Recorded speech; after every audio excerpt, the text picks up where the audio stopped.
Hello, friends. How are you tonight? I hope that you are all well. It's April 30th already, almost May is going by.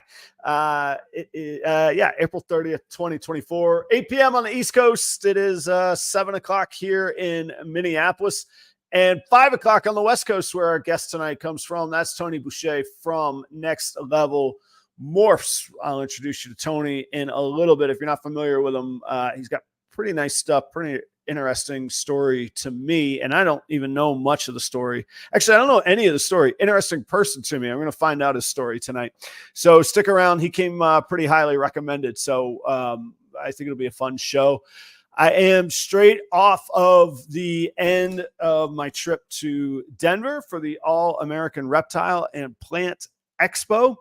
Massive congratulations to Troy Schroeder, Nick Sloan, and their better halves, Lauren and Lisa. I think Lisa is the right answer. Oh, I hope so. That's going to be bad if not. They put on a fantastic show. Huge thanks to REDLINE Shipping for the hospitality this weekend. I got to do some work with Robin and do a lot of my own work, interviewing, getting content, finding out what's going on in the marketplace. It's a really great show. I thought it was a nice balance of a whole lot of things. I'm going to dive into that on Thursday morning on Proper Cup of Joe. So tune into that if you'd like to know. I will share a couple snippets tonight. Again, massive thank you to Robin at REDLINE Shipping. If you're not using REDLINE Shipping, you should be, and you can use the promo code PROPER5. Robin hosted me out there. Robin has this new pastime where he tries to get Adam to eat as much as he possibly can and then make him eat more. And it's a wonderful torture. I mean, the food is fantastic. We had fantastic food, incredible all weekend. And I've had a lot of good food in my life. Like this is my career. Have good food, make good food. Man, he just puts me through the ringer on food and what I have to try and eating. I'd be out for breakfast and he was messaging me that he knew good and well I was out of breakfast. He's messaging me that he's got me breakfast when I get to the show. And it's not just like, hey, I stopped at Dunkin' Donuts. It's, you know, the guy on the corner that's the Venetian baker, and you got to have this or that. You know, it was a fantastic weekend. I'm really happy, and the show was really good. Like I say, I'll dig into it, dive into it. Those are the words, whatever the expressions are. I'll dive into that on Proper Cup of Joe on Thursday morning. Also on Patreon, every Thursday I do a new video, a business video on Patreon for the Patreon members only there. You could check that out. Memberships start as low as $7 a month. This week I'm going to talk about brand relationships and some of the brand deals that I've done in my time. I've started to decide that I'm actually pretty good at it. And I sort of already knew that. I really didn't think about the times in my career when I was working with Kettle One to make them the official vodka of the PGA Tour, or Cool Clothing, Born in the Mountains, to be our official uniforms at the last resort that I worked at, et cetera, et cetera, et cetera. There was a time New Belgium Brewing, they're our official beer at the last property I worked at. So a lot of those things were already in my mind and in my skill set, and I didn't know it. I had no idea that I could translate those to some of the relationships that I have. So REDLINE's been a huge part of that. I'll talk about that on Patreon. And get this. This is a neat story, and I think this is going to be the hook for Proper Cup of Joe this week. But get this. I am working on a project with Husbandry Pro. I can't even say Husbandry Pro properly. Full transparency, I've never used their product. I don't know if I endorse it or not. I'm not going to tell you that I do or I don't. Here's what I'll tell you, though. And like I say, I'll get into the story on another show. We got Tony tonight from Next Level Morphs. But I was so taken aback by their interest in I met Robert, the founder of Husbandry Pro. He was there in Denver. I was so taken aback by his interest in what the consumer wanted and what was valuable to a customer. And I genuinely think he really, not that I think I'm somebody anyway, but I don't think he had any clue who I was, because after we were talking for about 4 minutes, 5 minutes, he goes, "Did you used to do videos of like just sitting in front of like a snake rack talking about business?" And I was like, "Yeah, that's me." He's like, "Ah, you're pretty good, man. You know what you're talking about." I was like, "Oh, there, yeah, that's me." But I haven't done those in years, not years, but about a year now. So it was a neat thing, but he was just genuinely engaged with customer feedback and wanting to know what he could add to his product. And I said, "All right, well, here's what I want out of the world. Is that something you can do?"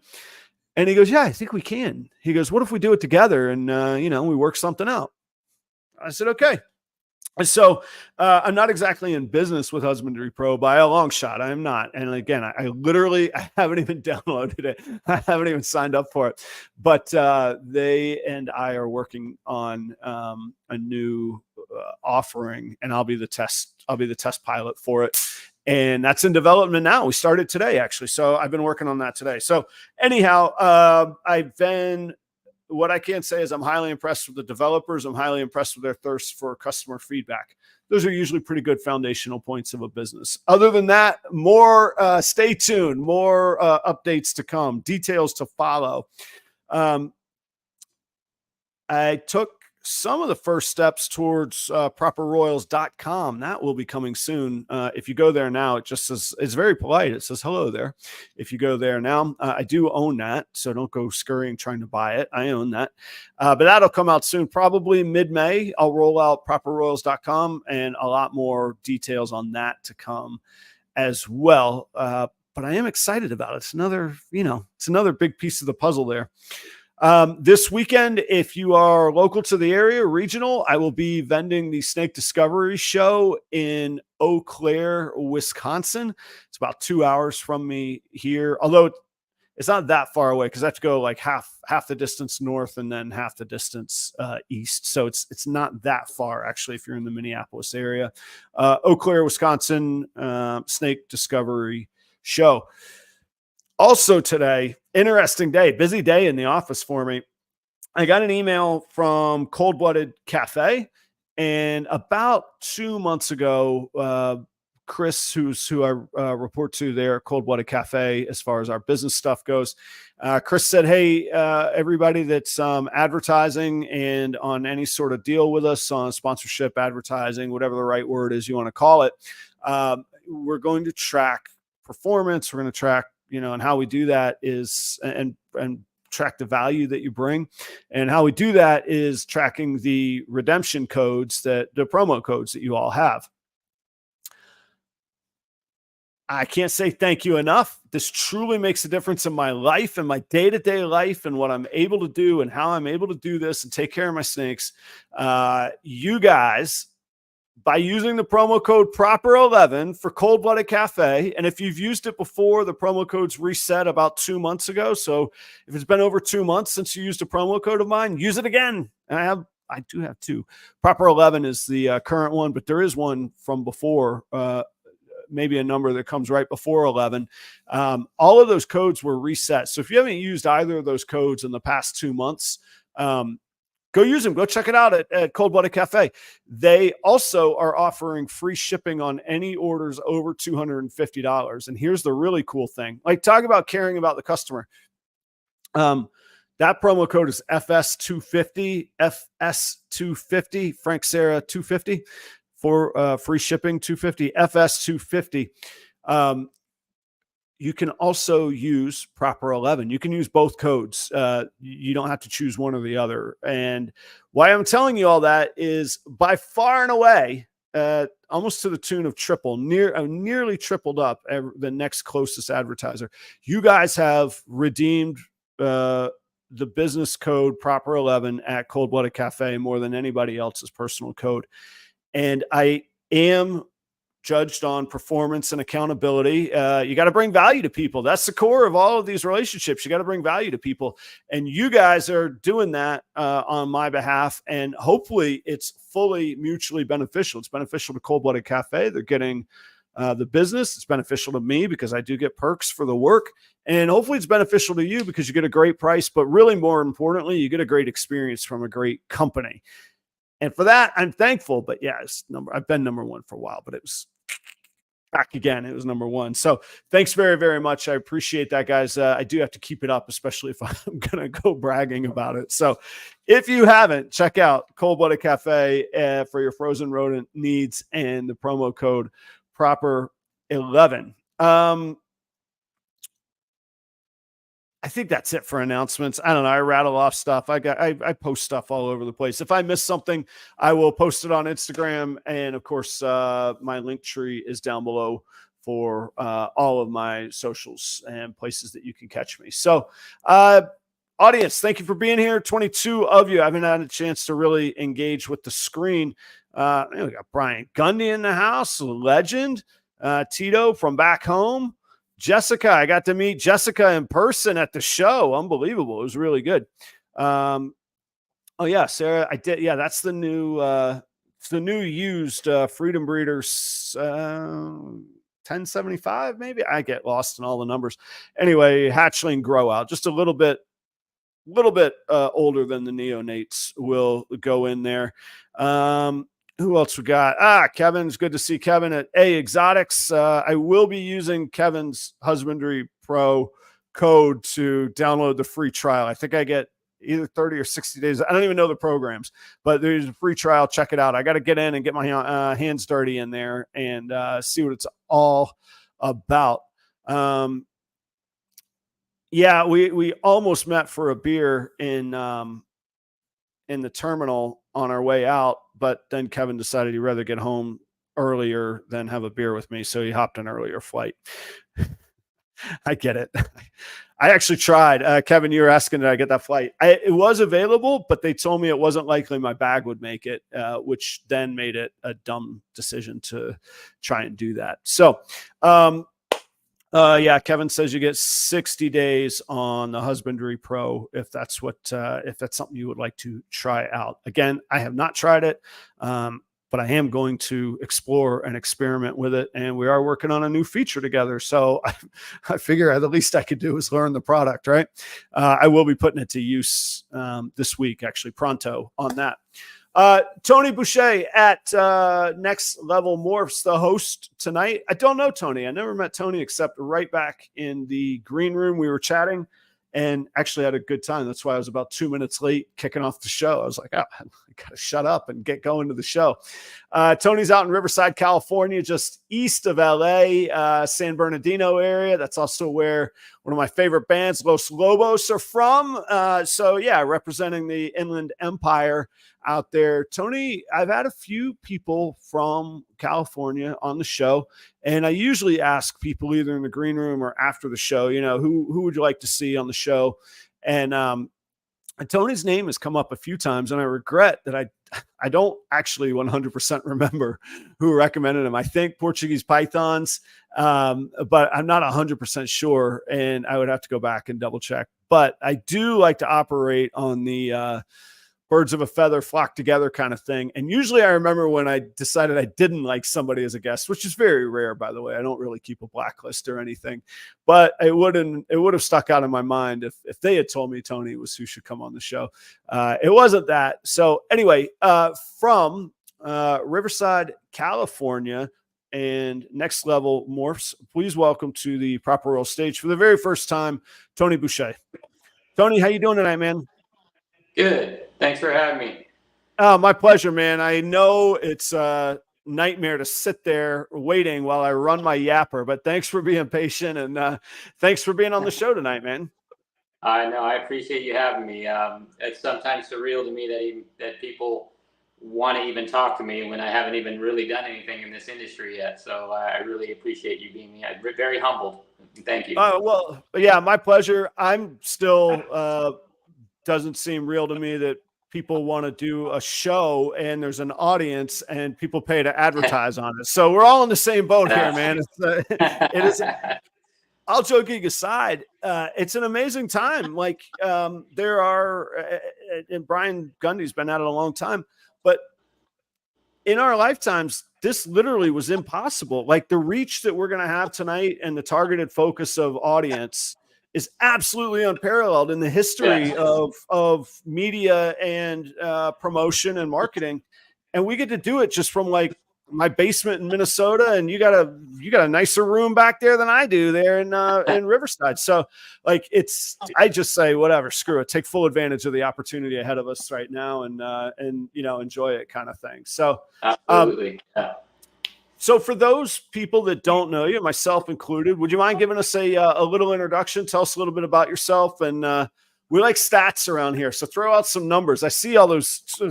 I see them. I'm like jealous of those racks behind you, man. So tell us a little bit of some stats and stuff too. All right. Yeah, you know, I'm new to this. I'm just barely going into 2 years in. I've only had a couple of clutches to this point. I've got a 6 egg clutch in the incubator right now. Hopefully several more this year. So 2022 is when I started. And it started with just me shopping for a pet. Always wanted a ball python, so I was looking specifically for a ball python. And this was during, you know, COVID. So I was shopping around and discovered Morph Market at that time, and found that that rabbit hole. So I, you know, saw that you can create a list, and I started creating a list of stuff I liked, and kind of. I'm one of those guys that's like a go big or go home type of person, and saw some stuff that I was attracted to that were kind of high end in the $3,000 to $5,000 range. And so I was like, well, if I'm going to get one, I'm going to get something really cool that I like. But there's, as you know, there's so many different, that rabbit hole, that Morph Market's dangerous for people like us. I'll say, I was going to say like me, but I'll say like us. I was going to say, if you have that, I don't know if addictive personality, but maybe obsessive or like that. Like, and when I see something that I'm into, man, I'm on it, you know, like it's going to happen kind of thing. And that's me. So I started creating a save list, and these were not cheap. And I would go in the next day to add some more stuff, but then I would see that the stuff I'd already saved was sold. They were like gone, so much stuff gone. And I was like, whoa. How the heck are things that are this much, a snake for this much money, selling that quick? So I didn't think much of it. I just added some more stuff. And then the next day I'd go in to add, you know, just keep doing that. And every day I'd go in and see how many of the ones that I'd saved are gone. So after about a week of that, that's when the bell rung. And I was like, man, I wonder if I could do this as well. But it actually clicked too when I was doing research, because I'm a researcher. I like to do a lot of research before I dive in. I was doing a lot of research on husbandry before I started looking for one. Yeah. And I saw the tub system thing, and at first I was like, man, they're okay in these tubs, I guess, huh? So when I did a lot that are, you know, for it, I thought to myself, man, maybe I can get more than one. Maybe I can get a tub system thing. And then it was after that it clicked that maybe I can do this more than just pets, and maybe more than just a hobby. So I did a few months of research before so I didn't buy anything yet, because at that point I was like, well, if I'm going to do this, let me do a little bit more research. And then I did more of that, and I went all the way back to the 90s up until now, just Google as far as pet, you know, reptile sales and stuff like that, and what was the pattern, and why are these things selling so much right now? So it kind of just snowballed. I created a business plan, and one night, just my wife, she owns a dance studio, and this is her 24th year of owning her dance studio, so I know she knows what it takes to run a business. So I thought, if she can get on board with it. Also, you know, I know if she's about it, then I know that it would be real. But also, I wanted to kind of do this for myself to see, is this actually something I can do? Is this real? But she came home from work one night, and I had a whole folder full of stuff, and I was like, hey babe, I want to talk to you about something. Would you mind having a seat and hearing me out about a business plan that I put together? And she was just kind of caught off guard, because I didn't tell her anything about it. She had no idea what to expect. Out of the blue, you're pitching, let's have drawers, like dresser drawers full of snakes. And Sit tight, babe. Just hear me out on this. This is going to work, right? So I opened up with, how I was going to get a ball python, and she said, yeah. And so then I just kind of busted out this whole presentation, and I was super nervous because she's very straightforward. She won't hold anything back. If she has an opinion about something, she's not going to, she's going to tell you what it is. And that's great. That's one thing I appreciate about her. But I think it was, I don't know, maybe a 30-minute presentation. But when I was done with it, and I was super nervous. I was like a kid in front of class doing a book report. I felt like, elementary or, even junior high school all over again. And when I was done, she was just looking at me, wide-eyed, and she was shaking her head. And she's like, you have to do this. And I said, really? And she's like, you have to do this. And I was like, all right, well, cool. So just, at that point, we kind of just did it. We turned the guest room to a room, got a couple tub systems to start with, and then it just kind of exploded from there. Right now, we have a detached garage that I just basically gutted and remodeled and turned it into a full-on facility. Nice. So I was laughing not at you. I was laughing just in I think most of us watching have probably experienced something along those lines where we had to convince somebody else in our lives that this is not insane. Or if it is insane, we just have to convince them that it's not insane. And then something else struck me too. Obviously I've never met your wife. For a partner to I wouldn't even say put up with, to know their other partner so well that they're willing to hear them out for 30 minutes of something that they're passionate about really says something about the relationship that you two have in a very special way. And it's so important that hopefully in life, but certainly in something as nuts as ball pythons being in the house to the tune of, I don't know what you got back there, 100 plus I see in the frame, that everybody's on the same page, because it is it's a bit of a lifestyle change when that happens. And so there was part of it that was laughing because it's a funny story with the presentation and all, but then part of it was just joy where I'm going, man, this sounds like a really wonderful relationship that you all have. And so I guess what I'm trying to say is congratulations. And that's wonderful to see, because that's part of I can't convey that properly about how Kelly supports me, because she's never going to do one of these podcasts with me. She's not vending shows. But the support that she gives me and the care where she's like, yeah, this is the happiest you've been in a decade. And I'm like, well, hell, I don't want to lose that. And I better deliver something. If you're going to give me that courtesy, I better go deliver something, So, anyhow, there's a little bit. Yeah. So that laughter was just a little bit of joy that I was really what I'm trying to convey, I guess. So, she's not a fan of being in this room. Because I've got it to where the humidity's up at 65 percent humidity. So it's kind of like when you walk in here, it's like 78 to between 78 and 80 degrees in here. So she doesn't like the feeling in here. She liked it when they were in the house because she can. We've had a bearded dragon for 10 years and she's not once even touched it. But the day I brought my first ball python home, I brought it out for her to see, and then when I was on my way back to put it back, she was like, wait, and then she's all, can I hold it? And I was like, it caught me off guard because I didn't think she had anything she never touched the bearded dragon in the 10 years we've had him. And so it caught me off guard, and she held it, and I was just like, whoa, blown away by that. Come to find out when she was in elementary school, they had a ball python in the class, and as a reward doing good in class, they would get to hold the ball python. So she had fond memories as a kid of that. So that caught me off guard. So she loves them, but she doesn't like being in this room because it's kind of tropical in here. Right. Now, that room that you're in, is that the remodeled garage that you mentioned, or is that the guest room that you're in? Correct. Yeah. No, this is the remodeled detached. It was a detached garage that was about ready to fall over. So I completely had it redone, and it's insulated super well, and the mini split and humidifiers, and so I got it pretty dialed in. Hopefully for the long run here. Yeah, plenty of space. I've got tons of open tubs, so plenty of space to grow as well. Oh, cool. Yeah. For anybody that is considering remodeling, these mini split Oh HVAC yeah, systems, they're the yeah, most efficient, dollar worth every penny. I love them. And so now I've gone through a winter in Minnesota with that one.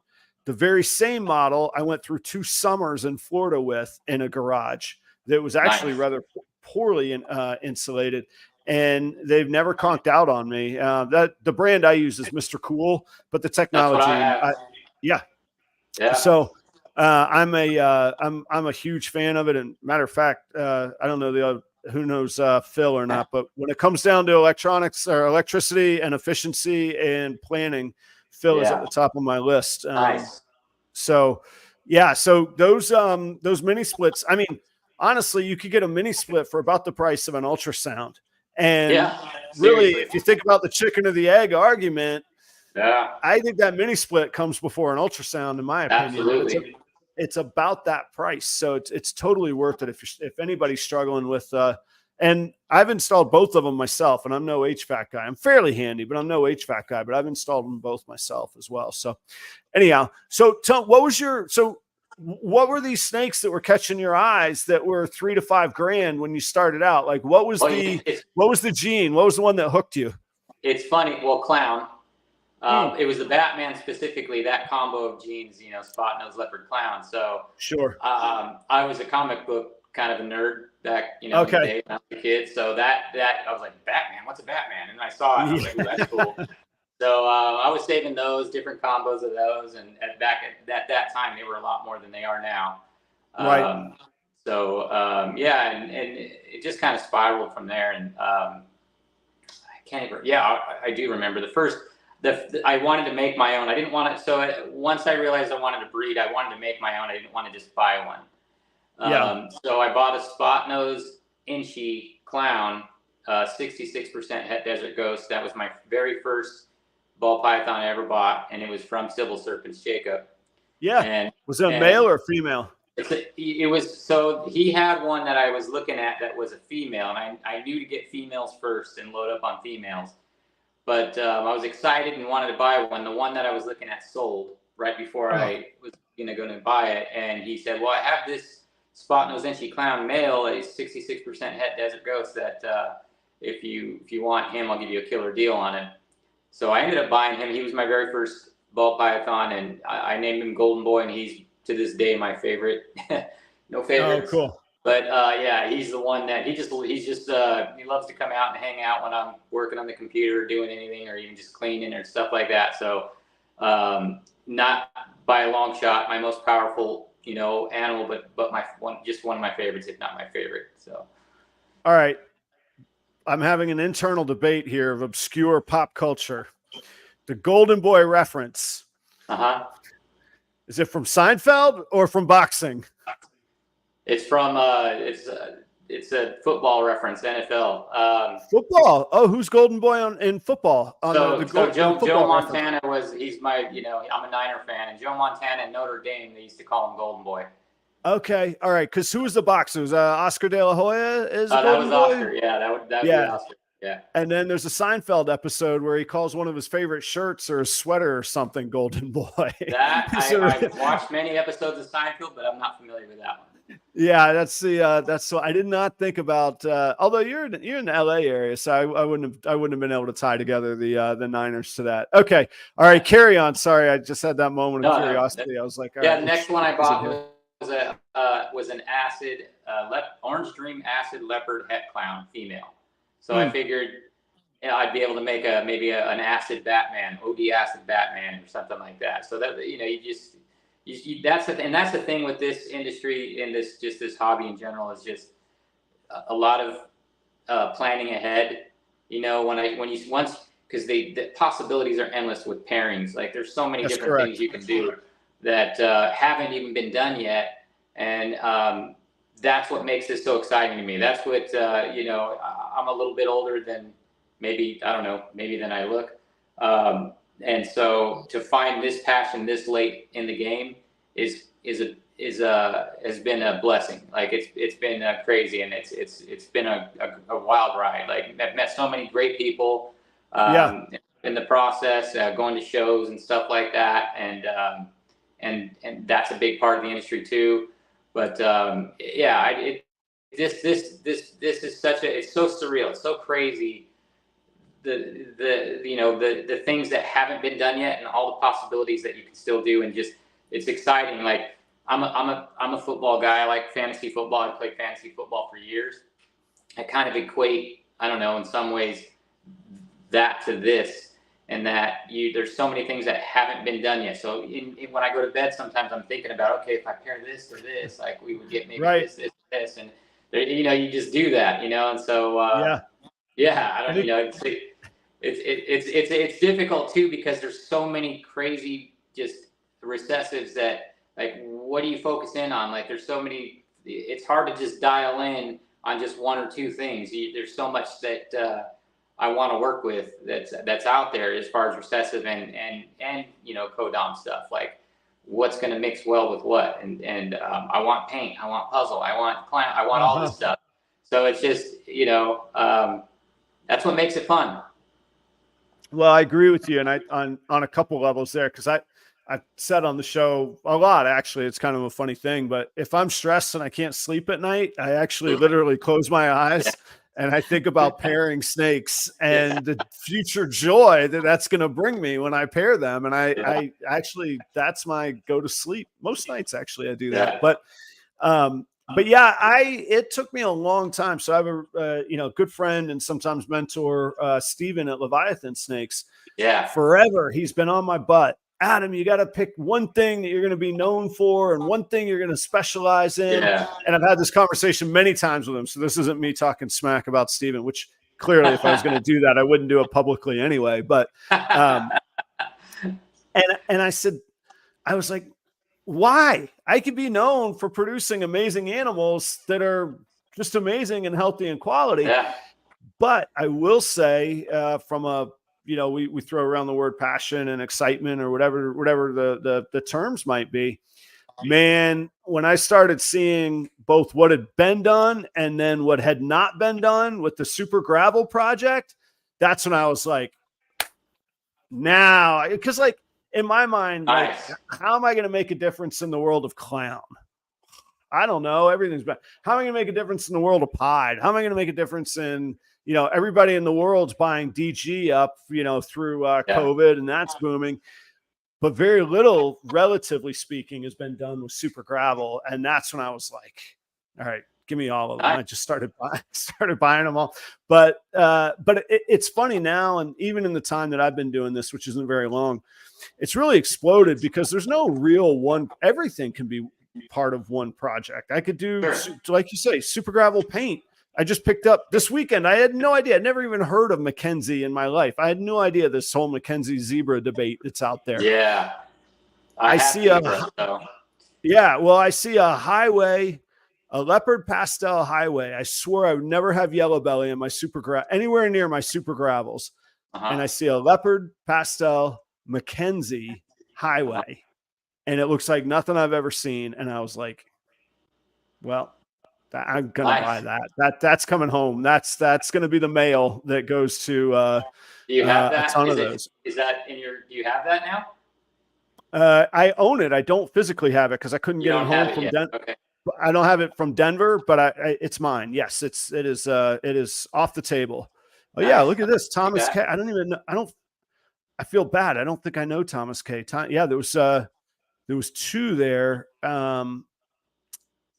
Yeah, but it literally is. It's like it looks like a leopard highway, but it's got blue outlines around all the patterns. This really staticky blue kind of thing, and I can't wait to see that. I'm interested to see what that looks like. Yeah. So, and then of course, like when you get into these chat groups and you're like asking about it, I'm trying to learn about Mackenzie, and it like. Any new gene, there's like this snobbery that goes with it. And they're like, well, if that's even what you got. Okay. Yeah. All right. Thank you guys. Yeah. I visually that with the zebra. So yeah. You know what I mean? Yeah. But that's the, at the end of the day, the eye test that makes you go, wow. Exactly. Like I wouldn't have cared what those genes were. When I saw that animal, I said, I've never seen one like this before. And I did want to know if it was a recessive or a dominant trait. He says it's a dominant trait that's in there. Mhm. And I said, give me that thing. Cause at worst I put that to a super gravel and my byproduct is what I just bought. Exactly. You see what I mean? So Yeah. like, because that's the yellow belly component, I was like, man, I can't miss on this thing. I was like, give me that thing right now, man. So Keith asks a male or female. That's a male, Keith. He will that thing is going to be on the all you can eat buffet of ASFs here in Minneapolis for the next Nice. 8 months coming up Nice. on breeding season. So yeah, Jen is exactly right. That buy what you love. At the end of the day, that Absolutely. excited me to be able to say, I literally don't think that there's one other one in the world because the Thomas bought one. But I literally have never seen them elsewhere in the world. We don't even know what this gene is.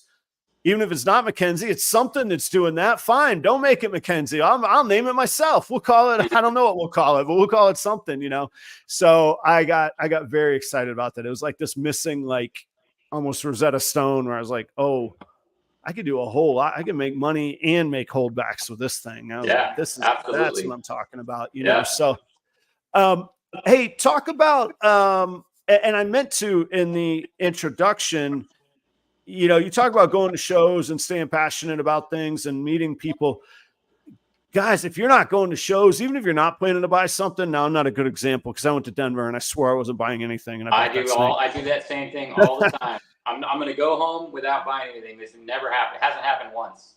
Yeah, well, that's why usually when I'm vending, people are like, "Did you see that over there?" I'm like, "No, I haven't left my table, man. Yeah. I'm here to vend, and that's it." But I gotta say, and I told my wife this when I got home last night. I think I'm going to build into my budget each year at least one big show a year that I don't vend at, and I just go and enjoy. I just go and spend time with other people. It's really crazy the business relationships that I don't know how they'll turn out. Something will come from them, or maybe they won't. Just great camaraderie. Yeah. Even just that was worth it. Paid for the show, so I was really pumped about the show. And I haven't done. It's been about 1.5 years since I've gone to a show that I didn't vend at, and I really realized how much I missed it. So when you said that about going to shows, it really made me think of it. And then when I was writing the show last night and today, it appears that you have really established great relationships. Now, buying $3,000 and $5,000 snakes will do that, but on the other hand, I think being a good person does that too. So, talk about the relationships that you've built, and clearly, I believe you said his name is Jacob from Sybil Serpents. Yeah. You all maintained a long relationship. So talk a little bit about those relationships. Yeah. He was the first person that I bought from. So I've kind of, we've been friends since. I've been MIA with the group of people that because we're in a group with like him and Antoine from Redwood Reptiles. I'm sorry, from High Desert. Yep. And there's a big Troy from Best Dress and Jerome. I was going to say, I've heard tell of this group. I believe, well, I'm probably not at liberty to say who I've heard these rumors from, but there's somebody in my local area that I believe is on that group as well. Yeah. Andrew Redwood. There's a bunch of other guys in there. And it's, I mean, man, to be a part of a group like that have been doing it for so long and just soak up their knowledge is priceless. And I met them the very first time I met Troy and Andrew, Jerome, and it was because of Jacob. There was a show in Vegas. It was the very first reptile super show, I want to say. That's right. Yeah. Yeah. And so I went to that, and I wasn't even planning on going to that. But the weekend came, and it was a Saturday, and I woke up early Saturday morning, and I was thinking about the show, but wasn't planning on going. But then as the more I thought about it, I'm like kind of just laying there in bed going, man, if I don't go to the show, I'm going to regret it. And my mom actually lives out there in Vegas. Then that's a no-brainer then. Yeah. Man. So you know what? I hopped in the truck and I was like, I'm doing it. I'm going. gave her a call, said, "Hey, Mom, I'm on my way. Do you want to go to this reptile show with me?" And she said, "Yeah, sure." So I went to her place, and we drove from there to the show. And Jacob and those guys all had a booth together, with Troy and Andrew and Jerome, and so that's how I met everybody, and it was really cool. I even met Cusco for the first time in person. I talked to him on the phone a few times, but I met him in person. I met Will from Flawless Exotic Creations there. Just I know that was a massive show for Will. He was out there with was it Altitude or Elevation Exotic? The other super, I think it's Altitude. Super. I'm not sure. Breeders. They were just at Denver this weekend. But yeah, Will and I were pretty good buddies. We still are. But I know he was so excited to go out there. He met super a nice lot of guy, exporters. Everybody was so nice. Like, just to be able to meet those people in person and see how helpful they were and willing to share their knowledge, which was great. And that was when I made my very first, we won't talk about price, but big purchase. That was like, okay, I'm in it now. And that was it was a Inchy leopard desert ghost clown female. Oh yeah. And that was right at a year ago, 15 months ago, something like that. Yeah, 15, a year and a half ago. It was a while. Yeah. So that was a big one. And then I knew at that point I was all in. So right. Oh man, we lost Tony. He's back. Did you get a phone call? Is that what happened? All right, hang on a second here. Let me turn that off and turn that on. How about now, Tony? Tony, give us a mic check. Check. No, can't hear you, man. How about this? I'm going to cut some promos real quick, and we will pick back up at the Vegas show. And then we're going to talk about some of your early investments as well. I think the elephant in the room is that you're slinging a little bit of investments around as well. So while Tony sorts that out, everybody check out Redline Shipping. I don't know how to say more about Redline Shipping. They're fantastic. I forget to even tell people about the promo code, but I am going to. Prepper5 will get you $5 off your next shipping label. But I forget to tell people about it because it's almost irrelevant. Like if you haven't used it, sure, go use it and go experience Redline. Like, make that be the reason that you try Redline. But seriously, you're going to stay for the service. You're going to stay for the experience. You're going to stay for the security of your animals and the total just customer experience that you get at Redline Shipping. And you'll start to find that theme throughout all of my sponsors. Like, I really love the people that I work with. And the Redline is really just one of the standards on that. Speaking of which, Charlie at Gray Rider Reptiles, that is Charlie at shedtesting.com, one and the same. Shedtesting.com, if you use the promo code proper15, you're going to get 15% off of 2 whole orders of sheds.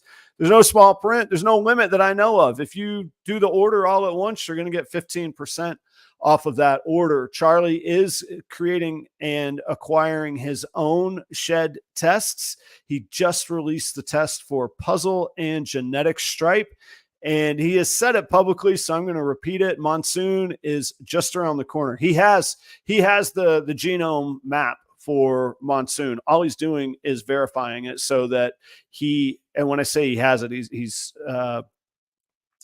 worked on done and doing the research and development for it. He's convinced he has it. All he's doing is the statistical analysis to make sure that he's correct and that he can stand by the results that he provides to you, the customer. Very fast turnaround time, very fast. I'm not even going to bring up the competition. Very, very fast. So go check out shedtesting.com. Argen Reptiles, that is Robbie Richard down in Greer, South Carolina. Robbie is working a pretty finely focused collection of very nice stuff. Get this, DG Pied Clown Project working with Dark Gene. So if you like Blackhead and Stranger and DG and Clown and Pied, maybe check them out. What if you like it in DG Pied or DG Clown? Or what if you like it in triples, DG Pied and Clown? Visuals and hets of singles, doubles, and triples of those genes and the dark combos. That's Robbie at Argen Reptiles. Portuguese Python. Speaking of Riverside, California, those are our guests tonight. Tony Boucher from Next Level Morphs. Neighbors, that is Danny and Renee Rocha at Portuguese Pythons. Fantastic people, fantastic supporters of the show. They recently hatched a super blackhead ultramel clutch in my collection. Thanks to them, I have a 1.3 ultramel pied project, also with some dark genes, blackhead, trick, Mojave in there, pastel in that mix as well. I'll be breeding those come this winter. I cannot wait to get going on my pied ultramel project, and those all were sourced from Portuguese Pythons. Trevor at Ball Labs. I got to meet him in Colorado. Trevor, I had not met in person and really had interacted with not that much. I knew he was a great guy. He's been a great guy, and he's been wonderful to work with. But it was really, really great to meet in person, get to hang out. You get such a connection in person. Great guy. I got to meet his kids that were vending with him. That was fantastic, and see some of his great snakes.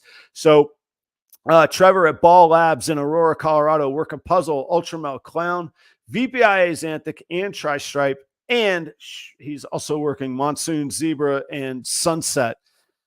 I make that joke about because when I first met and interviewed Trevor, he applied for a sponsorship, but do an interview, see how we fit, that kind of deal. And he told me about monsoon, zebra, and sunset. And then he called me the next day. He goes, "Don't advertise those. I think people think I'm too snobby for them." So that's the story behind that. If you haven't met Trevor, I did film a segment with him. That'll be coming out on the YouTube channel. Y'all have been asking for more traditional YouTube content for a long time now, because I haven't been doing it. And I said, what a great opportunity. So I filmed a lot of segments this weekend. You'll get to meet Trevor on that segment. And then last but not least is Chris at B and S Reptilia, the original sponsor of the Proper Royals channel.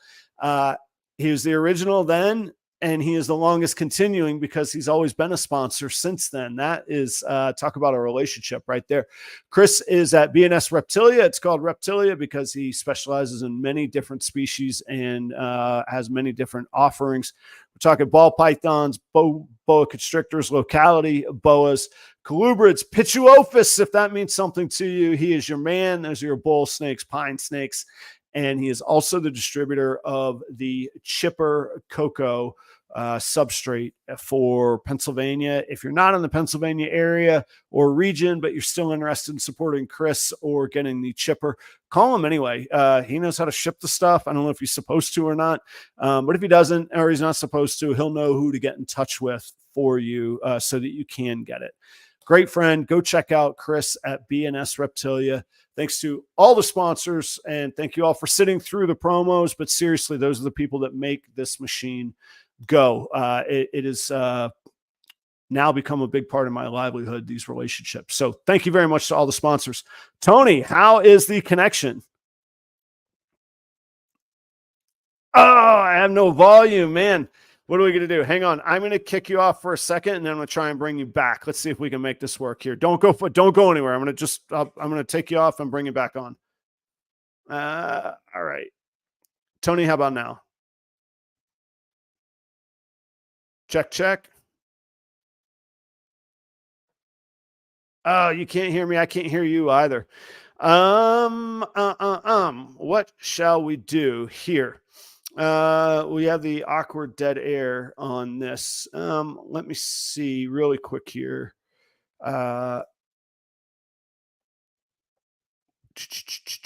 Guys, stick with me in the audience real quick. One way or another, the show will go on, but let me try this one more time. I'm going to mute. I'm going to unmute.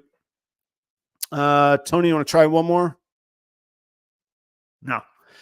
Okay. How about this then? What I'm going to do, Tony, why don't you go all the way out and come all the way back in. I'll see you when you re-enter the studio. Just go all the way from scratch, come all the way back in.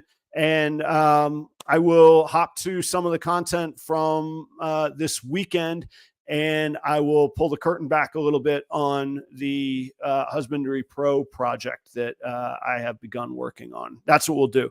So, Tony, I'm going to kick you out for a minute. There you go. Yeah, come back in. All right, cool. Thanks for bearing with us, guys. This is what happens on live. Used to be live TV. I don't even really watch TV anymore, but a live broadcast.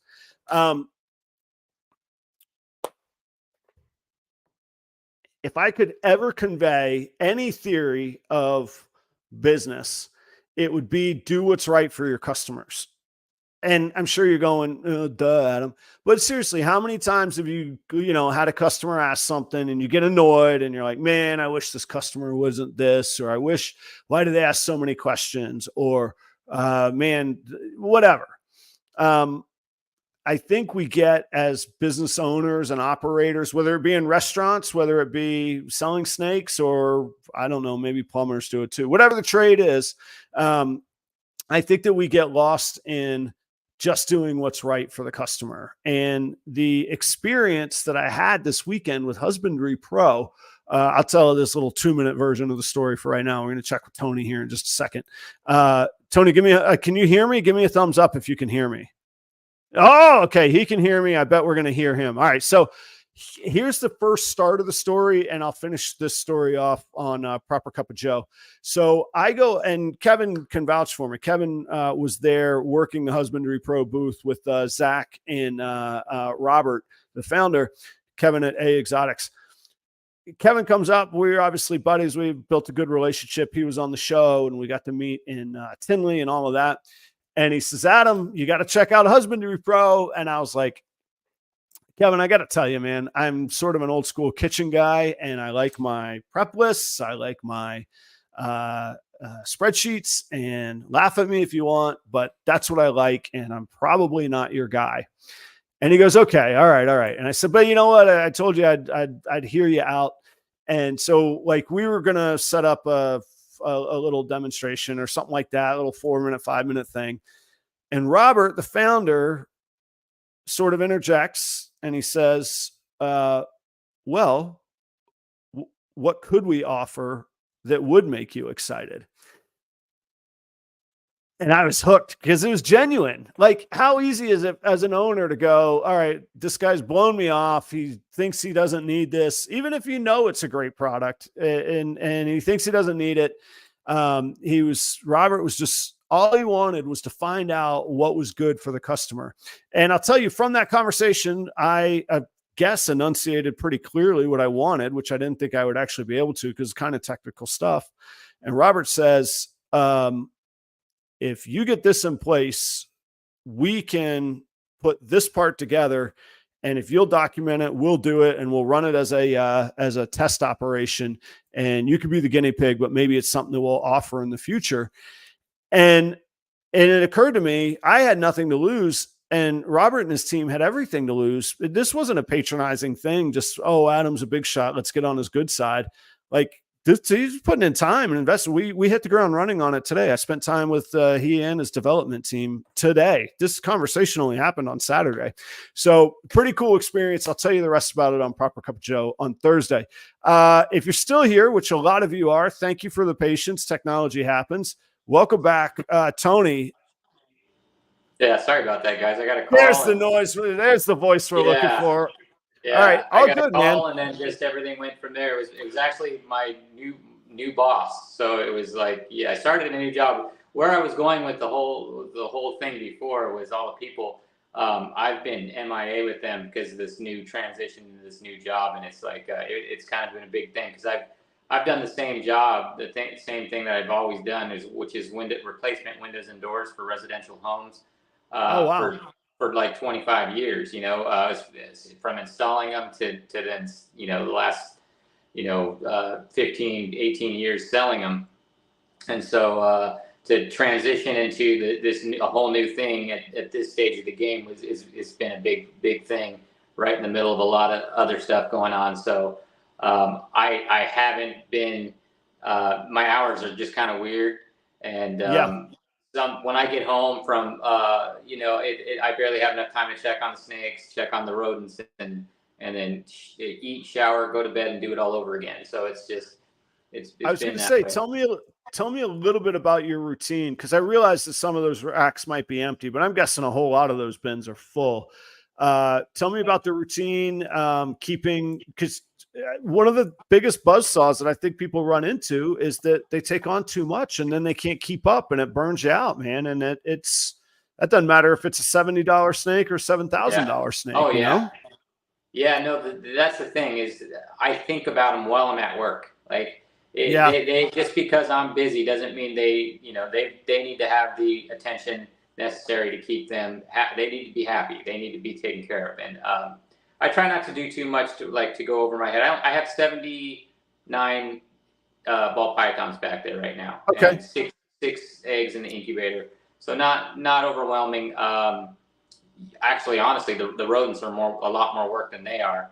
But I just like to make sure that they always have fresh, clean water and spot clean as much as I can. Do full cleanings once a month. And honestly, any excuse to open the tubs. I don't do it as much as I used to because of this new job. But some people said I might have done it a little bit too much. But man, opening the tubs never gets old for me. And just seeing just these beautiful animals, and they I want to make sure they get the care that they deserve. So, well, and rightly so. I remember people telling me, like going out of their way to tell me, you're taking on too much too soon, Adam. You're going to fail. Slow down. Nobody knows the gas that somebody else has in their tank, and the resources in life that we have, or the drive. Like, so I'm not saying I'm better qualified than somebody else. Maybe they don't know the terror that I had that I wasn't going back to. So I had to make it, you know what I mean? Like you just, nobody knows the full the full scenario of what's going on. But yeah, when somebody says you did too, like, time will tell, whatever. Maybe you did, maybe you didn't. It's done anyway. You're not going to undo it. You're like, I'm really glad you left that horrible comment. You know what? Let me go sell 15 snakes because you've enlightened me. Like, just save it, right? Yeah. Yeah. I like playing out those visions in my mind sometimes. Where I'm like, man, I hear you. No wonder you go to a dark place, Adam. You allow yourself to do that crap. Like, but this room I love being in here. Like I can't. This is my happy place. Just being in here, cleaning, spot cleaning, changing out waters, just whatever. Any excuse to be in here is I love being in here. Yeah. So you've used the word business a couple times. You've used the word hobby a number of times. Yeah. It didn't, and you've been very open and transparent, and I appreciate it. And I'm not looking for specific numbers, but you've invested a lot of money. By any measure, there's a lot of money in that room back there. I think most of us would agree, and we don't have to make it any more about that. Right. What I'm really curious of, though, is where on the spectrum, again, we all have different resources, we all have different capabilities, and we all have different outlooks. So no judgment on any of it. Where, like, on that spectrum of hobby to business, do you see yourself, and where do you want that? Where are you now, and where do you want that to be? I guess is the kind of question to ask. It's a really good question because in the business plan, we weren't going to see any kind of return on investment for at least 5 years. Okay. So I'm 2 years in, and I'm just being realistic. I was trying to be realistic as I can. If anything happens sooner than that, then great. But I don't know that I ever want to outgrow this room, and it's not a very big room. If I do end up outgrowing it, then hopefully I'm doing something right. Exactly. Yeah. So and that would be a good thing, and we'll cross that bridge when it comes. But for the most part, I feel like I've bought everything with a purpose. Anything that's in this room right now wasn't just because I thought it was cool or pretty, or I wanted it because it was like, oh, that's pretty, I want that. No, it was, I need this for that, and this would go good with this. And so all the powerful females that I bought in the beginning, now that I'm 2 years going on 2 years in, are getting close. So this year I'll have several clutches, in 2024, but 2025 is when I feel like that's going to be when some really cool stuff I'll be making some hopefully, I don't know. hate to use the term world's first, but some cool stuff, some stuff that Right. I'm going to want to hold back, and hopefully a lot of other people are going to want to buy. So, well, for my 2 cents, that third year is when things start getting really cool because, well, first you've gained the skills and the knowledge and the reps and you've shown some staying power and all of that, but also, and I say this like I'm an old timer, I'm saying it because I've just experienced it and I'm still, it was like a second wind came because like you say, first off, all the things that you bought as hatchlings and had to just sit there and wait for 2 years, they're doing cool stuff. But then your holdbacks that you bought the second year, you're looking forward to that too. And that's just around the corner. So I got clutches coming, but it's already May, man. Another 5 months, I'm going to be writing another breeding plan for the year coming up. And I've only had 2 clutches so far this year. I still got like 25 more to go. So it's starting to become this, like, I'm excited for this and I'm super excited for that. And every year that's just going to perpetuate, you know? So for me, it was like this new jolt of excitement of like, oh, wow, wait a minute. I got the breeders, I got the incubators. And then I got all the holdbacks. So, oh yeah. You know, so it's just more, it's just more fuel, man. And I absolutely love it. How, I personally, I don't want to actually, I won't say anything. I don't want to taint the question. How much pressure do you feel to make a return, or what would success look like to you? Is it about a return, or is it about a fulfillment and a missing piece of your life, or what is success to you going to look like? I think success would be, I love being in here, and I would do this I think I would do this even if there was no money involved. I just love working with the animals, period. But that said, we did dump a lot and pretty much a lot into this. And so I would love to just break even at some point and put everything back that I put into it, you know, back in our bank account. And, you know, so that would be success in my book.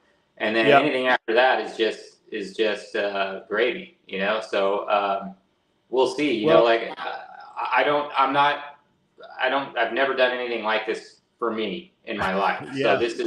So I did go out on a limb on this, but if money wasn't an object, I would do this regardless. Like I love working with the animals. Like I said, I can't open the tubs enough. Like I love doing that, and try not to do that as much. And with this new job, I don't do it as much. So the animals are probably like, thank goodness.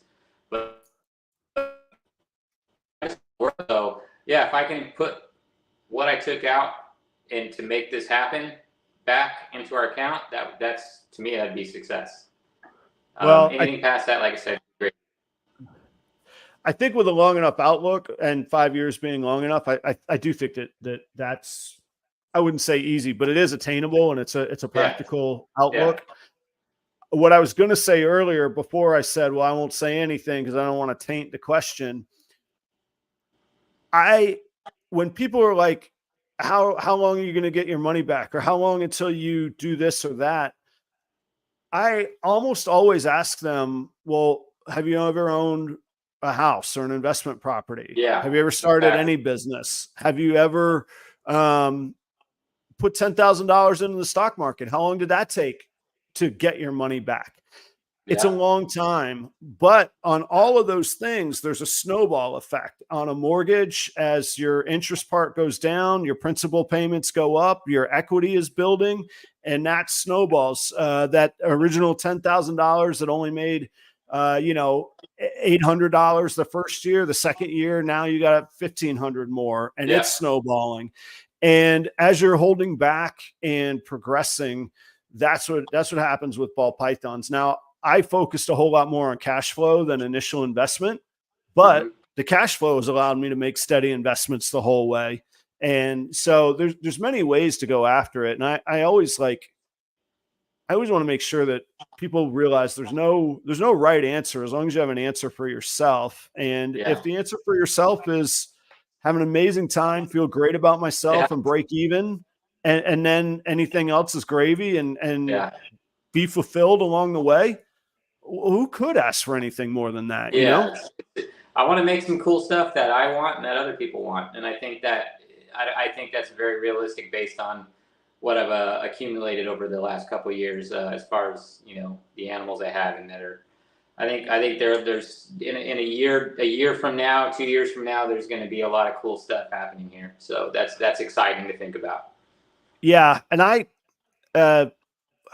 just have a lot of thoughts, but one of them being, you said you want to make cool stuff that you enjoy and that other people are going to want. Like, let's not overcomplicate it. Why don't we all start there? And like, I mean, I go back to that. Yeah, I go back to that conversation of me buying that animal this weekend. At the end of the day, I don't care what that gene is. That thing looked cool, and I want to do more of that. And I think I could take that from where it's at to even way cooler places with the tools that I have. So I don't think it has to get any more complicated than that. Yeah, I think the complicated part is selling it and marketing and blah, blah, blah, but making the cool stuff that people want, there's a pretty easy model to follow, Yeah, exactly. Stuff that you're excited about and hopefully other people are excited about. Like right now in the incubator I have, the pairing for that was a pastel puzzle het DG to DG. So if I get a few desert ghost het puzzles out of that, pastel desert ghost het puzzles out of that, I'll be happy. Maybe, keep one or two and sell one or two, so we'll see how that goes. Right. I think with the volume that you have and the quality that you bought, now again, we're not going to get into what the exact dollar amounts are, but I think you'll find, I think the return, and this is something I've talked about with Charlie from Reagan Renee Royal Pythons. I don't know if he's still in the audience or not. The return is often commensurate with the amount that you put in. So like my cash flow was surpassing the cost to buy banana enchies. Well, turns out banana enchie combos are not going to sell for what DG het puzzles are going to sell for. So that's going to help that overhead that you initially invested as well. So like I say, I think if you stay at it and you hone the skills with breeding, which you will, and you are, and all of that kind of stuff, I think it's fine, especially if you have a good long horizon, which 5 years is, man, that's a long time. Yeah.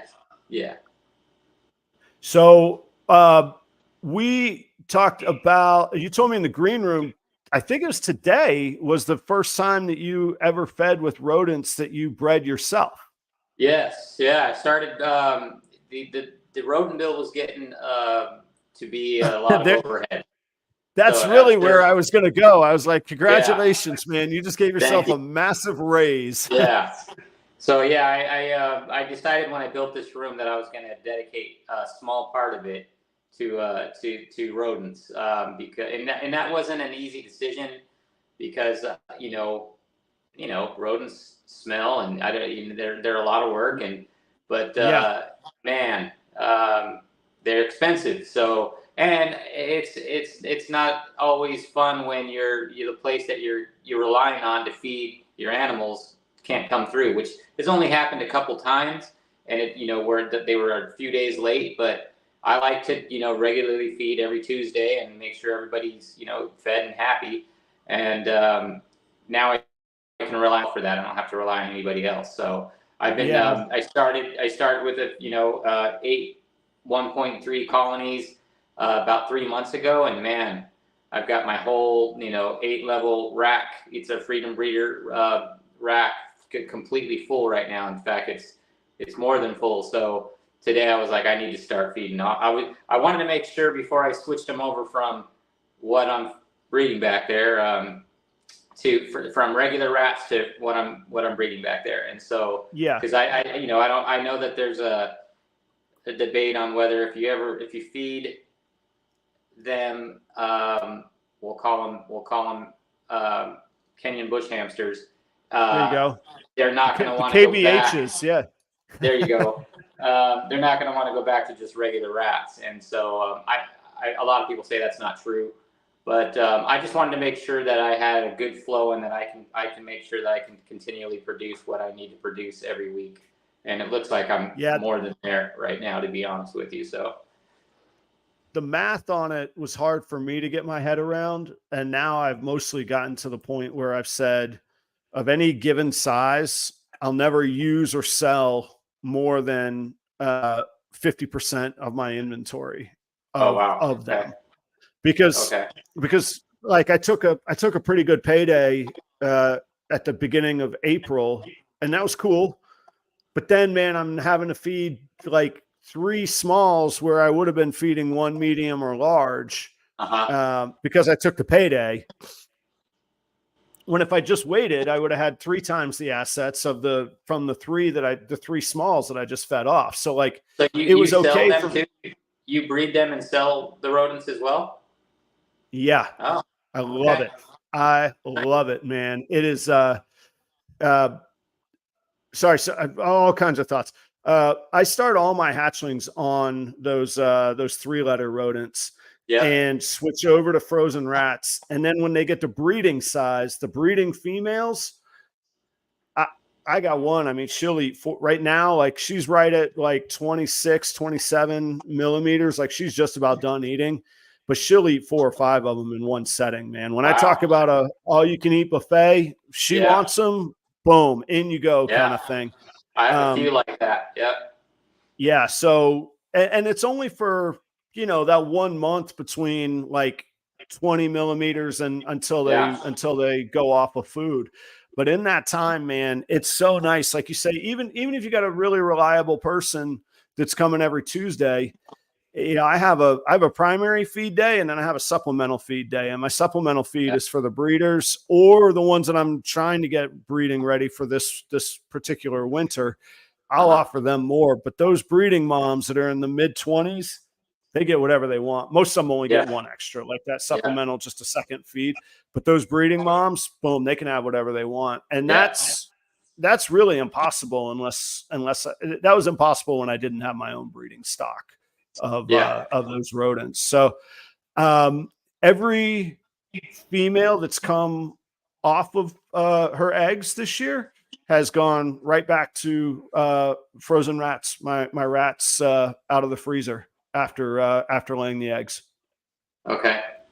So I know that I do probably have 2 or 3 adults that just really, I could probably fight them, but they just really prefer ASFs. So there are a few that's here in Minnesota, ASFs.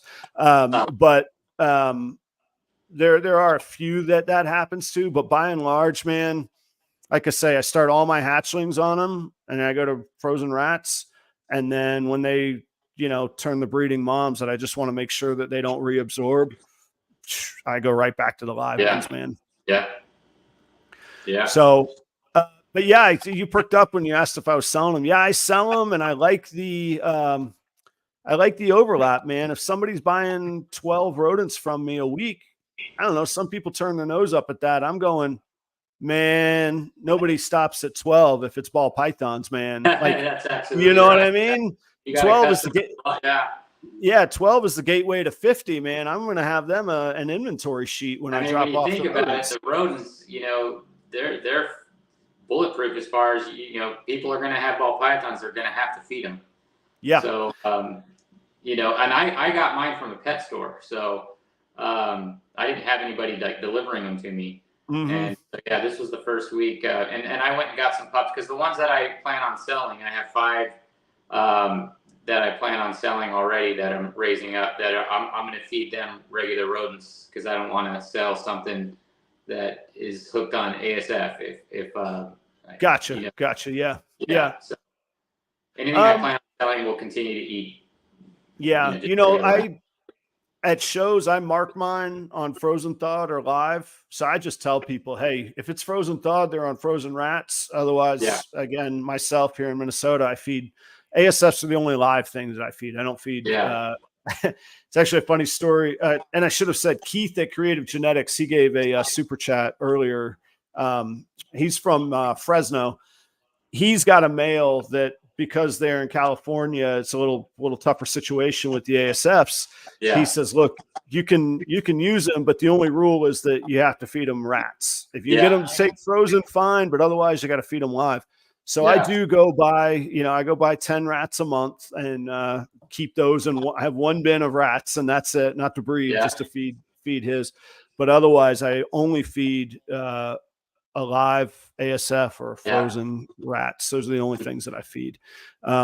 Yeah, Jim says 12 is still rookie numbers. Yeah, that's 12 is the gateway drug, man. Like I want to be on the ground level with that person. So when they're breeding 50 and they need, they got 50 other hatchlings, when they need 100 ASFs a week, I want to be their guy that they call, Yeah. So, and it's cool. The stronger the network can be, it's not even about everything transaction, just the stronger the network. I talked to a guy today.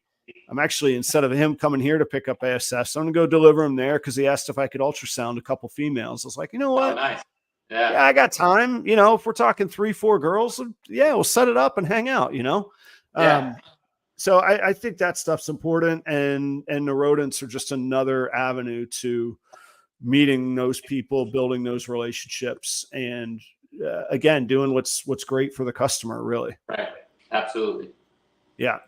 So did you have any vision of selling rodents or making that part of it? I was honestly just doing it if I can feed my own collection without having to rely on anybody else, I'm happy. Right.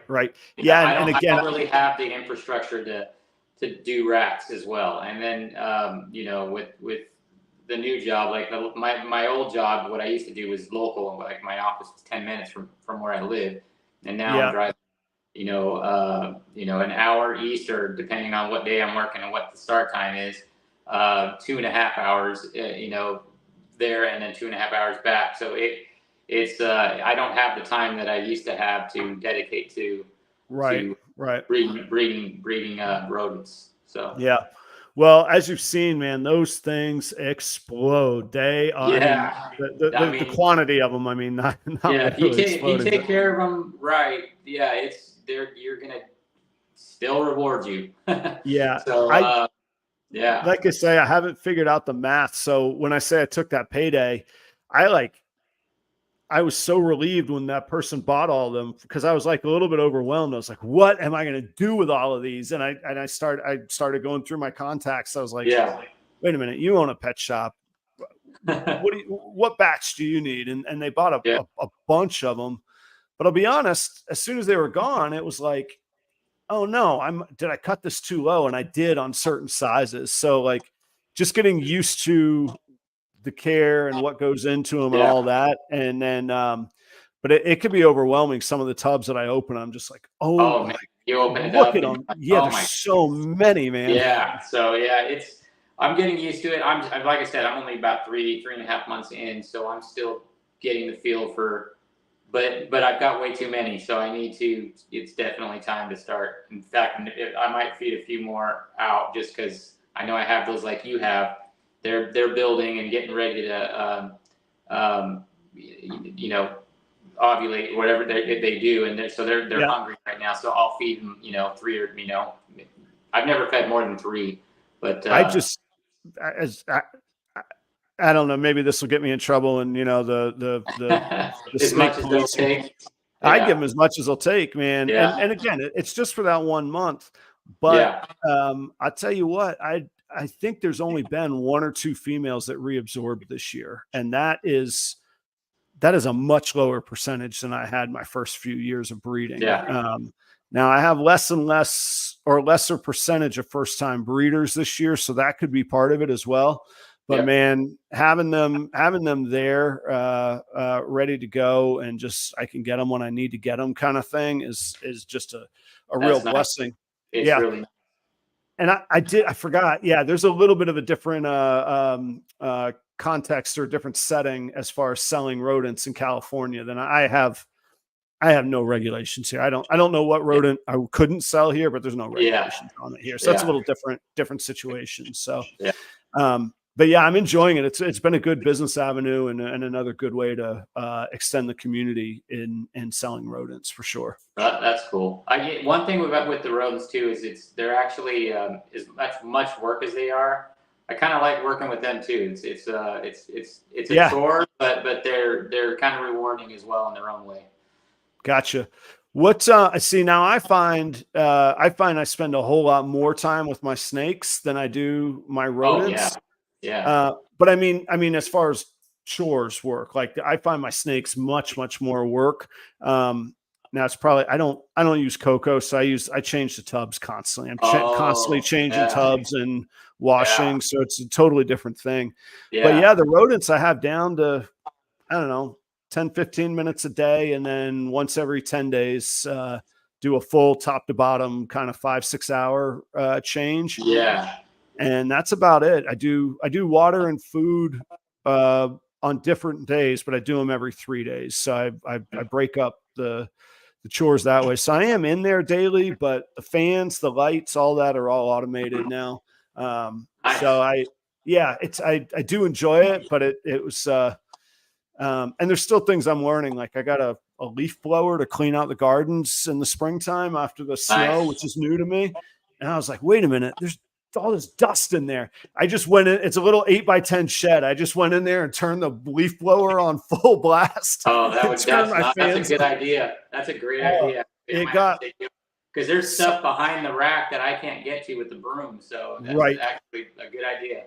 It drives me nuts. I mean, I wear a mask in there every time. I'm like, I can't imagine inhaling this stuff constantly.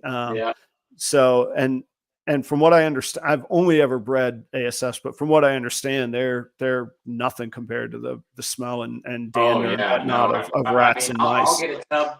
I'll get a tub of like 80, rats from the pet store and put them in the back of my car and drive to home, and it's already, my car just reeks of rat, so I can only imagine what it would be like breeding them. Kind of a funny story. Guy Jeremy Bod at Bod's Exotic Reptiles, he's a really good friend and really was a mentor figure for me. He was one of the first people that invited me to his facility, so I went to film and I had all my my gear and whatnot, and he's like, let me show you the rats. And I was like, oh cool, I've never been in a rat facility. I'd never been around a rat in my life that was alive.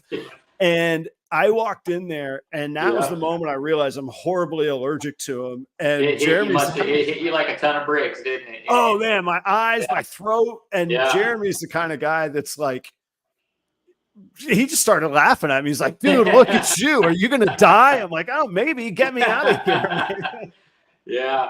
So that's when I was like, it's no joke, but it's crazy because either I'm used to it or whatever. I change I do full cleanings once every week. So okay, all right, gotcha. Once a week, every 7 days, I do it. Water, food, and it's an all day 6 hour, like you said, affair. I actually started having my nephew, he's 16, come over, and I started training him on how to clean snakes, how to clean the rats, and stuff. Come over and help me, and I'll pay him first time. He loves being here doing this. He really digs. So that's helping. So, in case I can't be here one day or something in time, and I'll have somebody that can help me with it. So, they're a lot of work, but they don't smell nearly as bad. Like I can go in that small little space and, it's not bad at all. And I don't even wear a mask. Cause how it is I have a roll up garage door. It's like a commercial grade one it's insulated. I've got a separate AC in there as well in that little small space. Cool. And so that makes sure that they're, temperature controlled. But I just roll up the garage door and I've got my cart and a setup right there, and I just do everything right outside the garage door. So it's kind of outside. So I don't really. Oh, gotcha. Yeah. So I just kind of work and then just go back. I have a pretty good system. Got it down now. So. Yeah. Well, so I had a Minnesota winter. So the full open air model is that doesn't work over there. Yeah, it's not possible for me. The other thing is I'm in a really pretty residential area. Now we don't have any HOA or anything like that, but I'm not quite ready to explain to the neighbors that I have thousands of rodents, and that is one thing that worries me. Yeah, I kind of have it kind of just blocked off so that only nobody can see what I'm doing. But I don't want them to see what's going on in that small section of my garage. I think they would be a little freaked out. Yeah, and I'm probably how do I put this? I probably have less concerns than somebody that was breeding the same thing I am in California would have. But I just don't want the headache of it. So like I'm I'm forever in and out quick, shut the door, Exactly. make sure that, like even today when I was blowing with the leaf blower, I had my exhaust fan on and I still closed the door behind me when I turned on the blower. I was just in like a tornado of rat dust, so get me out of here. But I do enjoy it, and it has proven financial. I wouldn't quite call it a windfall, but it has been significant on the financial nice little benefits. supplemental income. Yeah, absolutely. Well, and even just money savings, just the savings is a huge. Alone is worth it for me. I mean, that's right. I was up around $1,000 a month. Right. Yeah, exactly. I mean, and I realize that economics are different in different places, but when you start talking about flirting with mortgage payments, you want to find a way to bring that down. You know what I mean? Like that's a lot, man. Yeah.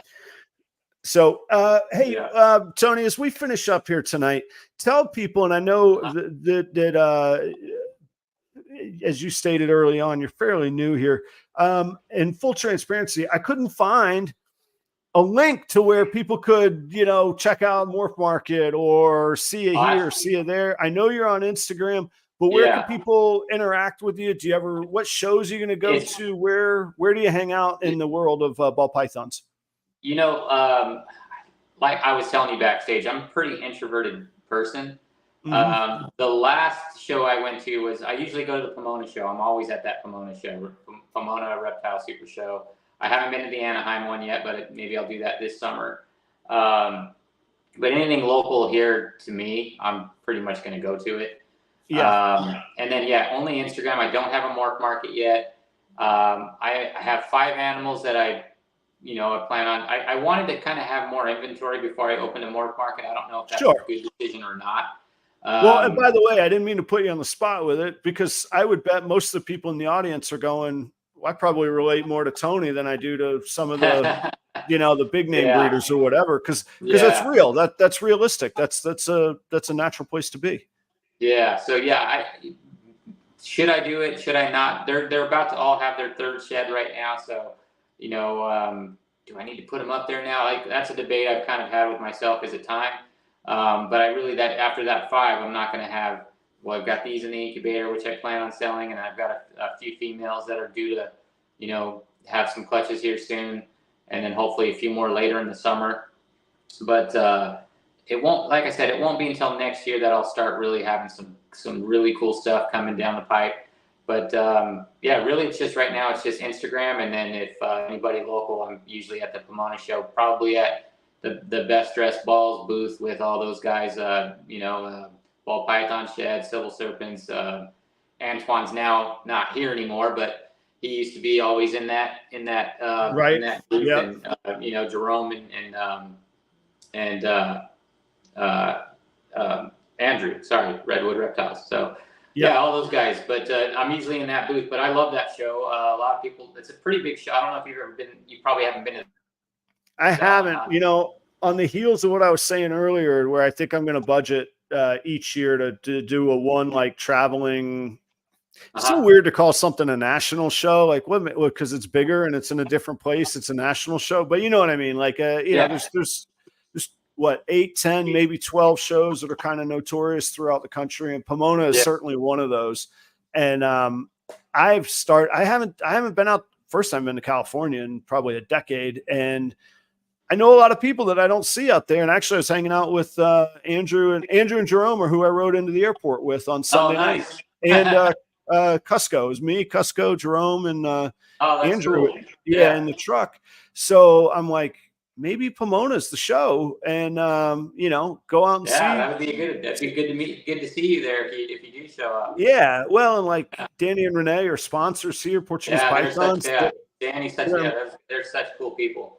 Amazing, and I'd like to meet them in person, and so I don't know, maybe Pomona will be on my list of where I need to of next year's out of town show that I don't vend. I just want to go and enjoy things like I did this weekend. And there's a ton of people. KG's been gold to me. I mean, there's just amazing people out there. So you've never seen that guy in person, huh?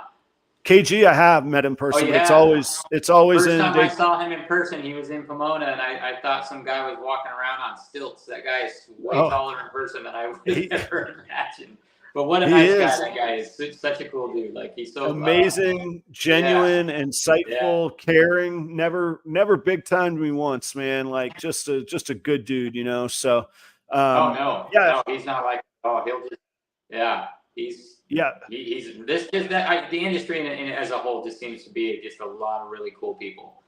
There's a lot on the other end of that spectrum, but there are. There is. I haven't really experienced it yet. I hope not to, but just associate yourself with good people. Try to block out the rest, and continue to do your thing. The thing is, those other people don't seem to make it though. What's funny is the ones that are gone out of their way to be terrible to me or terrible to somebody else. I don't see them in a year. I don't see them in 6 or 8 months. Like they don't make it, man. It probably because they can't stay focused on what matters is what I would say. But anyway, that's a whole different that's a whole different topic, probably for maybe even another lifetime, but another night for sure. So okay, sorry, that was a long-winded answer, or a long-winded we started a whole new conversation. But Instagram is the place right now. People can interact with you, follow what you got going on. Yeah. What's that? And that's where they can follow what you got going on. Yeah. All right. Well, Tony, thank you so much for being here, man. We got to do this again. I want to see you grow. Hopefully I get out it wouldn't take much to convince me to go out to LA for a weekend. Let me tell you that right now. So I could be convinced to do that, but I do hope that we get to meet. Do you ever travel have you done like Tinley or anything, or any of the shows further east? That's on my bucket list to do that. I've heard many times that that's the show to be at. The October one, right? Yeah, but you know what? I think October is better just because of the inventory. Like it's hatchling season in October, so like the newest wow stuff is there. Yeah. But it was I've vended both of the last two.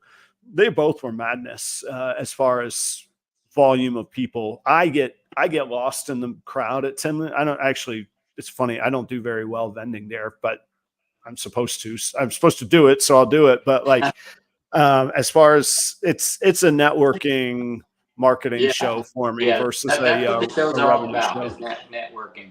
But vending shows. So how long have you been doing this exactly? Vending about 1.5 years. And I started, I paired my first snakes at the end of 2020. Okay. So I'm on track. I like going to shows. I don't know if I'm sure I will, but I don't know that how I feel quite yet about vending them.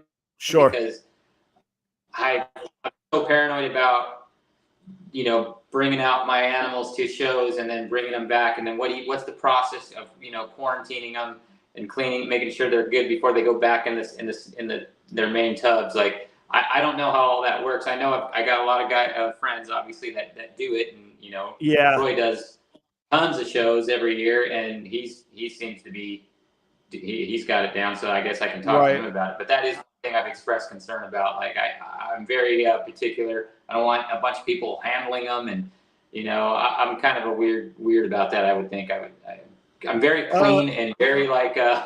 I want to make sure that I always make sure that they have clean tubs and that there's everything's spotless and fresh, clean water. And I don't know if it's too much or not, but I would feel a little bit paranoid about taking them to shows and then bringing them back. Yeah, I did have to go through that. I spend a lot of time on relationships with the show promoters. I don't ask favors very often, but I want a good relationship so that if I do ask a favor, maybe it'll go my way. Sure. As far as like who I'm vending around and that stuff, it's a whole lot more for me about being careful of how they're handled and who handles them. So the toughest thing that I had to do is tell a lot of kids that like, I'm not taking that out. Yeah. And, I get some looks and that stuff, but I'll either explain kind of what you just went through. The other thing is those snakes do bite sometimes. That's a really stressful environment for the snakes. And a hatchling that has a little kid waving their finger in front of its face that's going to happen. And I don't want a kid getting bit like that. That's the last. So I've gotten a whole lot better at saying no. Also, I know it was Bob Vu that was telling me this, but I think it was the episode when I had Bob on my show. In that episode, he talks about that, and he talks about basically treating his snakes as they go out and then treating them when they come back in after every show. And basically he just sets up a dunk bath for them of a certain mixture, and they come in, dunk into the container, come in, dunk, container kind of deal. And, all right. And everybody, so you could check that out. But I would say for the audience, like, everybody's got their own facility and resources, and nothing's perfect, but my show stock stays on one side of the room and my breeders stay on the complete other side of the room. Well, that's nice. And once something is over there, it doesn't go back there. And if it comes out of there, that's it. It doesn't go back over there. And so all my chores are split into 2 days. Like tonight, I'll feed over there, but I fed over here last night. Cleaning wise, vice versa. I cleaned over here today. And because because they're not feeding, excuse me. What I'm saying is I split all the duties, so there's as little cross contamination as possible. That's nice. But it's not perfect. It's in one space. It's on one HVAC. Like you got to minimize the risk the best that you can, and maximize the safety the best you can. And part of that for me is why I don't use cocoa. I can't get past soiled stuff coming out of a snake going. I know it gets absorbed into the cocoa, but that doesn't mean it goes away, like from a bacterial standpoint. So, but I'm not saying I'm not knocking anybody. I got you. No, that's what works for me in my head, Yeah. So it's a lot more work for you, but I get it. Yeah. Yeah. Although I find cocoa a lot of work. Daily. Like I literally spot. I'll like, if there's something there, I'll pick it up, and like that's a daily, every other day type thing for me, depending, so I do try to keep that clean, because that I have thought of that, and I did think about, should I use paper towels, because I know a lot of people do that. But it's not something I ever and again, for the record, clearly the cocoa industry is doing just fine on the backs of ball python breeders. Like it's clearly not a problem. It's just what works for me. But I do take into account some of the stuff you're talking about as well, where I go, all right, how do I do this the safest, best way that I possibly can, So a lot of chlorhexidine for myself here. I got a commercial dish, dish sink that I'm able to wash everything thoroughly. So do I. Yeah. Makes the world. Oh, we have to compare pictures of sinks on Instagram. There's a whole. I had mine custom made because it needed to fit the space that I had. So. Oh, now I really want to see it, because that used to be my thing, and my career was in kitchens. So that was the best when we would get the custom sinks, man. Oh yeah, that's right. Yeah. So. All right, Tony, I'm going to kick you off, man. I got to, speaking of, I got family stuff to go get to, and try and be a dad and a snake owner and a husband and all of those things. Hey, it was a real pleasure. I know that you said this a little out of your comfort zone. I appreciate it. I thought it was a fun show, and it was great to get to know you. I hope we do get to cross paths and hang out in person sometime, man. That'd be great. And thank you so much for having me. I apologize for the little bleep earlier. If I thought you did it on purpose, I might want an apology, but otherwise, like, I don't, it's out of your control, man. Don't worry about it, man. Yeah. So, hey, thanks so much. Stick around for just a second. Don't leave until stick around for just a second. Audience, take care. I forgot the whole show. I forgot to mention, those of y'all that stick around, you get the little Easter egg here. Next week, Chris Eaton, the fat man himself, he's going to be on the show. We're going to talk about his experience in the world of media and creativity, and how that has translated into his own media world in the reptile world. And I know he's a polarizing figure. I like the man. He's been very good to me. But really, who could talk more to media and reptiles than Chris Eaton? So that's what we're going to get into next week. I'm sure we'll talk reptiles. I'm sure we'll talk rock and roll, and we'll have an all around good time. I will see you next week, same place, same time. Thanks, Tony. Thank you, guys. Check out Next Level Morphs and Tony on Instagram, and I got all the buttons ready. So take care, everybody. Good night. See you soon.